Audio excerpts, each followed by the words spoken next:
The Assembly will hear a statement by His Excellency Hailemariam Desalegn, Prime Minister of the Federal Democratic Republic of Ethiopia. May I request protocol to escort His Excellency.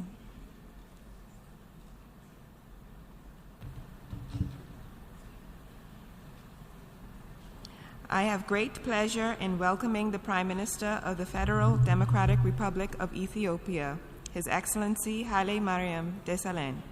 I invite him to address the General Assembly. Madam President, let me at outset congratulate the President on his assumption of this high office to preside over the 71st session of the United Nations General Assembly. I wish to take this opportunity to assure you of our support in the effective discharge of your responsibilities. I would also like to express appreciation to your predecessor, His Excellency Mr. Mohan Lehtov, who steered the work of the historic 70th session. Since this is the last time that the Secretary General has addressed this Assembly, allow me, Mr. President, to express on behalf of the people and government of Ethiopia and that of my own sincere appreciation to Mr. Ban Ki-moon for his tireless service to our organization over the past decade. We cherish his friendship with Ethiopia and Africa as a whole, and we wish him all the very best in his future endeavors. Madam President, the past 1 year was indeed historic in many ways than one. It was the time when we reflected our journey over the past 70 years and took decisive steps towards ensuring the peace and prosperity of our peoples and the protection of our environment. We saw what the United Nations can deliver as a unique intergovernmental platform for a common and collective response to the myriad of challenges facing humanity as a whole. It was testament to the fact that we can indeed achieve concrete results if we set aside or at least manage our differences and act for the common good. Now is, of course, the time for action so that the transformative decisions that we took last year will have a real meaning in the lives of our people. We recognize the small but encouraging steps taken towards implementation in many of the domains. On our part, for instance, not only have we integrated the SDGs into our national development plans, but also embarked on implementing them. The ratification of the Paris Climate Agreement is also a major priority, and we will expedite the process as soon as our Parliament opens in the session at the end of this month. Madam President, that the world is currently confronting unprecedented challenges would be an understatement.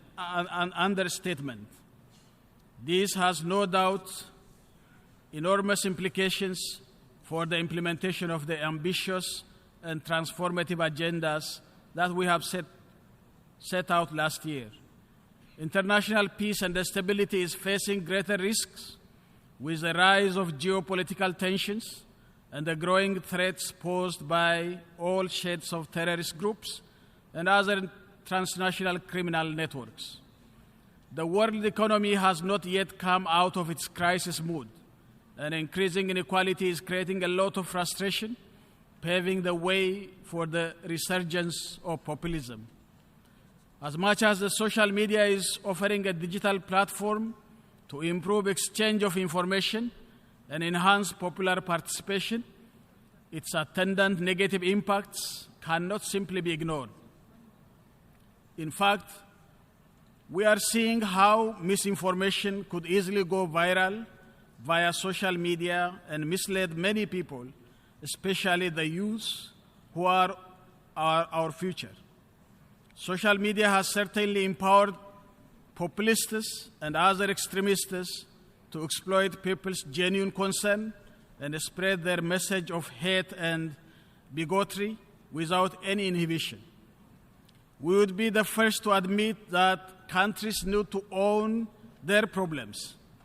Externalizing the source of setbacks and seeking external causes for one's national shortcomings is an approach to problem solving whose result can only be pregnant with danger. But it is critical to underline one critical matter, which is usually given short shrift both by the media and others. It is simply hypocritical to deny that some of our countries have been targets for destabilization activities carried out with no accountability by people and groups who have been given shelters by states with whom we have absolutely no problems.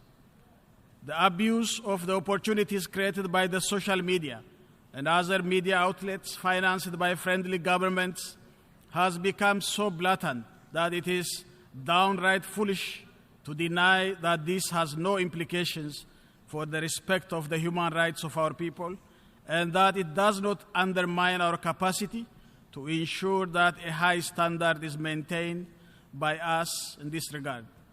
On the other hand, the fragile nature of our environment has also been evident as the El Nino-induced drought affected the livelihood of millions of people across the world, including our own. This is happening at a time when humanitarian needs have become extremely enormous because of other emergency situations. In addition, the large movement of refugees and migrants has become a major crisis, and this is a matter that we discussed at length over the last few days. Madam President, it is under these challenging circumstances that we are striving to implement our transformational agenda, and obviously, there are no easy solutions to this complex challenge.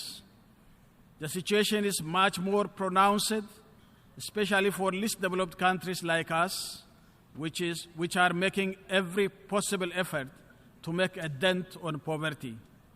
We are trying to escape from the poverty trap and take our country on the path of sustainable growth, and there are bound to be twists and turns in our efforts. This is only natural as the successful development experience of others have shown in the past. What we need to have the policy space to make mistakes and learn from them. We believe our vision is right, and we are determined to get there. Whatever challenges and shortcomings we may have, we don't have difficulty owing to them, and we will make every possible effort to deal with them in close consultation, cooperation, and participation of our people. There is no better testimony for the resolve we have in this regard than the way we handled the El Nino-caused tragedy. This notwithstanding, however, we know that we are not living in isolation, and we need a favorable external environment to realize our development aspirations. We cannot simply wish away this challenge that I have tried to explain above. They need the collective and coordinated responses of all of us, and we, on our part, are always ready and willing to continue to contribute positively in close partnership with others in our region and beyond in tackling this challenge. In this context, peace and security in the Horn of Africa is extremely critical for us, and we are doing everything we can together with others in the region to tackle the conflicts affecting our neighbors.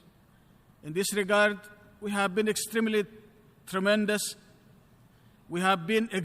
tremendous efforts to assist South Sudan in resolving its internal problems. What happened in July was indeed a serious setback in the implementation of the peace agreement that the South Sudanese parties signed under the auspices of the IGAD+.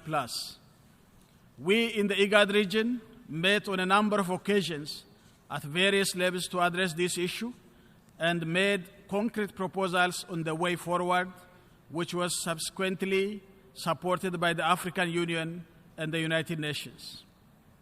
We have all the confidence and hope that the South Sudanese parties will heed the call of the region and the international community and restore peace for the sake of their own people who have suffered so much, as well as for the security and the stability of our region.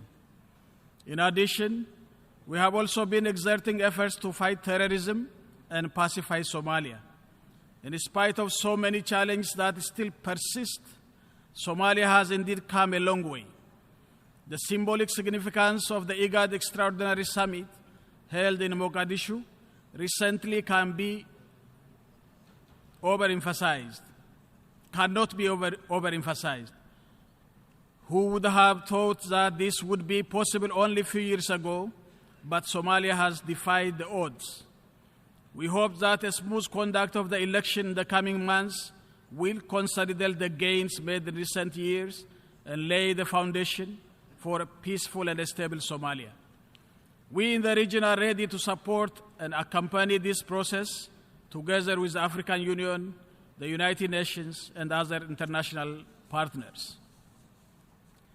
Madam President, Ethiopia is indeed honored to be elected as non-permanent member of the United Nations Security Council for the term 2017-18.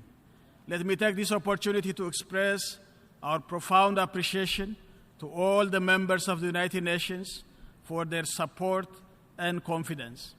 I would like to conclude my remarks by reaffirming our commitment to effectively discharge our responsibilities and uphold the principles and purposes of the United Nations Charter.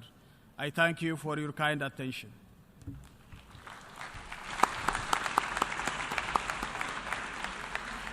On behalf of the General Assembly, I wish to thank the Prime Minister of the Federal Democratic Republic of Ethiopia for the statement just made, and I request protocol to escort His Excellency.